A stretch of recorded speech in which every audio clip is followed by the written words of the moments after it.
Hello students, आज हम the rise of nationalism in Europe के चौथे पार्ट को पढ़ेंगे। इस पार्ट में हम सबसे पहले कंजर्वेटिज्म यानी कि रूढ़िवाद को पढ़ते हैं। रूढ़िवाद नाम से ही स्पष्ट है, अपनी रूढ़ियों को, पुरानी परंपराओं को कैरी फॉरवर्ड करना। यह एक ऐसा पॉलिटिकल फिलॉसफी है जो इम्पोर्टेंस देता है ट्रेडिशंस पे। ओके, यह ऐसे इंस्टीट्यूशंस को इस्टेब्लिश करना चाहता है जैसे मोनार्कियल फॉर्म ऑफ गवर्नमेंट को, चर्च को, सोशल हायरार्कीज, डैट मीन्स समाज में जो ऊंच नीच है उन सभी चीज़ों को यह जो है बनाए रखना चाहता है। उसके बाद यह जो है क्रमिक विकास चाहता है, ग्रेजुअल चेंज चाहता है, कोई भी समाज में अचानक से क्विक चेंज ना हो। समझते हैं इसके फीचर्स को। इसके फीचर्स जो हैं, दे वेर ऑटोक्रेटिकतावादी थे और यह किसी भी तरह के क्रिटिसिज्म, आलोचना और असहमति को बर्दाश्त नहीं करते थे, इनटॉलरेंट थे। उसके बाद यह जो है प्रेस के सेंसरशिप में विश्वास रखते थे और जो लिबरल आइडियाज़ हैं, उदारवादी आइडियाज़ हैं, उनको जो है यह नियंत्रित करना चाहते थे। यह किसी भी तरह के ऐसे क्वेश्चंस, ऐसे प्रश्न जो इसके वैधता, लेजिटिमेसी से संबंधित हो, उसको डिस्करेज्ड करते थे, उसको नापसंद करते थे। इसका मतलब यह हुआ कि इनसे कोई सवाल ना पूछे जो यह चाह रहे थे। नेक्स्ट जो है कंजर्वेटिज्म जो आइडियोलॉजी है, उसी का एक अगला जो है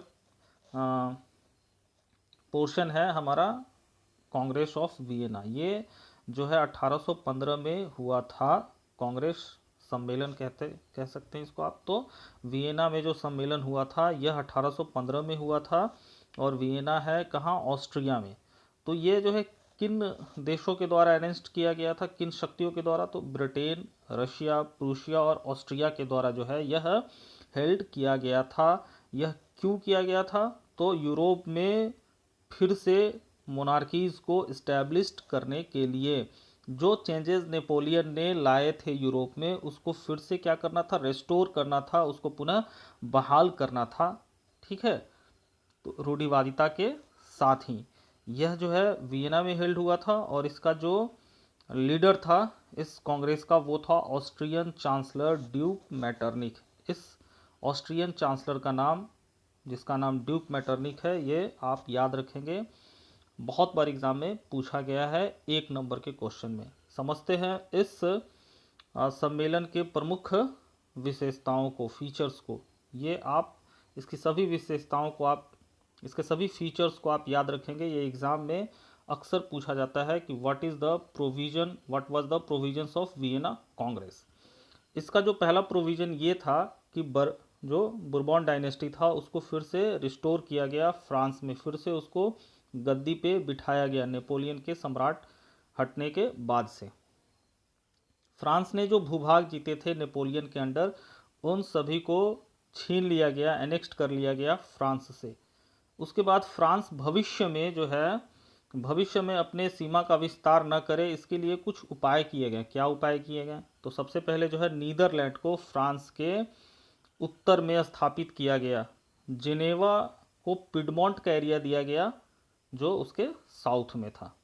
और ऐसा जो है फ्रांस भविष्य में अपनी सीमा का विस्तार न करे, इसलिए किया गया।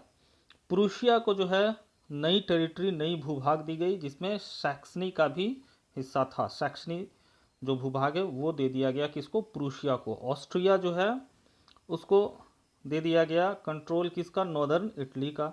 रशिया को जो है पोलैंड का हिस्सा दे दिया गया। और जो नेपोलियन ने कॉन्फेडरेशन बनाया था 39 राज्यों का, वह जो है इंटैक्ट रहा, उसमें कोई चेंज नहीं किया गया। समझते हैं इसको मैप के द्वारा। ये देखिए, ये फ्रांस है। अब इसका जो ये हिस्सा देख रहे हैं और यह जो हिस्सा देख रहे हैं, ये हिस्सा और ये हिस्सा, ये पहले फ्रांस के तहत ही था। बाद में चल के फ्रांस, यहाँ पे एक नया जो है राज्य स्थापित किया गया, किंगडम ऑफ नीदरलैंड। ये नया है, यही वियना कांग्रेस के बाद किया गया था। इसके बाद यहाँ देखिए आप, ये जो है पिडमोंट वाला एरिया है, इसको जिनेवा के कंट्रोल में दे दिया गया और जिनेवा भी एक नया राज्य उभर के सामने आया 1815 के वियना कांग्रेस के बाद। इसके बाद ये देखिए आप, ये जो है प्रूशिया का क्षेत्र है और इसको यहाँ पश्चिम में सैक्सनी का क्षेत्र दे दिया गया। पोलैंड जो है ये देखिए रशिया एक ही कलर का है, तो पोलैंड का जो हिस्सा है वो रशिया को दे दिया गया, और ऑस्ट्रियन एम्पायर को जो है किसका हिस्सा दे दिया गया, नॉर्दर्न इटली का ये वाला हिस्सा जो है ऑस्ट्रिया के अंतर्गत देख रेख में आ गया। और ये जो वाइट कलर का ये जो मार्जिन दिया हुआ है, ये जो है यही जर्मन कॉन्फेडरेशन है 39 राज्यों का, जो नेपोलियन ने बनाया था, इसको इंटैक्ट रखा गया। तो ये जो है वियना कांग्रेस के कुछ प्रोविजंस थे, इसको आप याद रखिएगा, एग्जाम में प्रायः पूछा जाता है। इसके बाद हम समझते हैं द रिवोल्यूशनरीज के बारे में, क्रांतिकारियों के बारे में। अब जो है ये क्रांतिकारी जो थे ये अपहोल्डर थे आइडिया ऑफ लिबरलिज्म के, और जो है कंजर्वेटिज्म के ये क्या थे, अगेंस्ट थे। ठीक है। अब जो है बहुत सारे सेक्रेट सोसाइटीज़, नेशनलिज्म को बढ़ावा देने के लिए बहुत सारे गुप्त संगठन जो है बनाए गए थे, और इसका जो क्या एम था, मेन एम, वो देखते हैं। ये जो है रिवोल्यूशनरीज को ट्रेनिंग देने का काम करते थे, क्रांतिकारियों को, और इसका जो आइडिया है वो पूरे यूरोप में फैलाना चाहते थे। ये अपोज करते थे मोनार्कियल फॉर्म ऑफ गवर्नमेंट को, और वियना कांग्रेस में जो चेंजेस हुए थे उसका भी ये अपोज करते थे। ओके, ये जो है लिबर्टी के लिए, फ्रीडम के लिए, ऑटोक्रेटिक तानाशाही शासन के समाप्ति के लिए प्रयास करते थे। ये जो है नेशन स्टेट के आइडिया को प्रमोट करते थे, सपोर्ट करते थे। अब इसी क्रांतिकारी में एक जो महत्वपूर्ण नाम है वो है जूसेप्पे मैत्सनी का। यह जो है जिनेवा में जन्म लिया था, इटली में है ये, और एक बहुत जो है फेमस रिवोल्यूशनरीज, एक फेमस जो है क्रांतिकारी था। यह जो है एक सेक्रेट सोसाइटी, गुप्त संगठन कार्बोनरी का भी सदस्य था। ये कार्बोनरी जो है गुप्त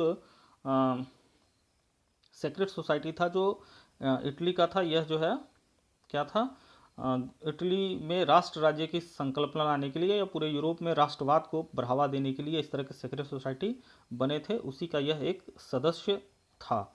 अब देखिए मैत्सनी को जो है 1831 ईस्वी में देश निकाला कर दिया गया, एक्साइल कर दिया गया।